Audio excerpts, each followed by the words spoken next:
when you look 5 to 10 years out, in terms of the number of networks and platforms people are willing to subscribe to, what do you see? And this is for anybody.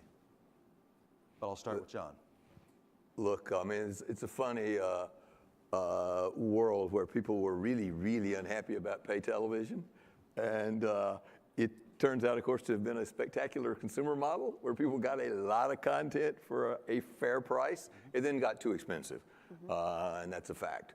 And I do think there's, I know from the world of magazines, no matter how much people love magazines, they won't subscribe to more than 5, 6, or 7 services. So you're going to see, I think, a fairly existential battle here between about 8 or 10 companies, and you can name them quickly. 3 of them are NBC, ESPN, and Turner, AT&T, and you're going to see Amazon and Apple and 2 or 3 other companies trying to figure out how to create platforms that aggregate services that people buy, as opposed to buying, I want to buy this, I want to buy this, I'll buy this, and suddenly you're getting, nine emails a day about what you owe. It's just people aren't willing to buy more than 2 or 3 or 4 things. So I think that's what's happening in the next 5 years. That'll happen in the next 3 years, because you're going to have a winnowing down of the number of companies that play in this, and it's going to get down to 3 or 4.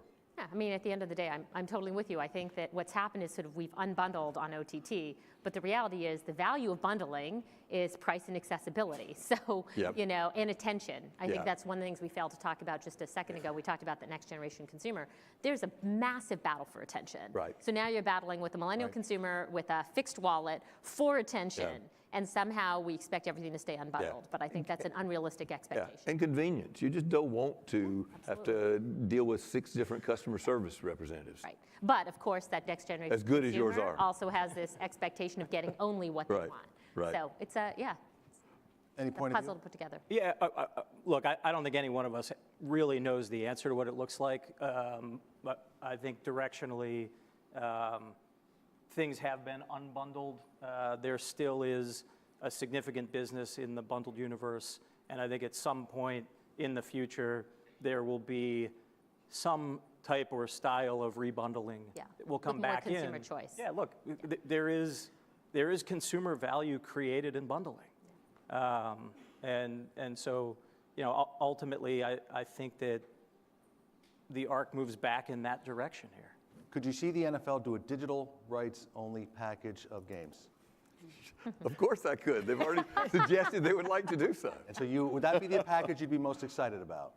We would be excited about such a package since we're a digital-only company.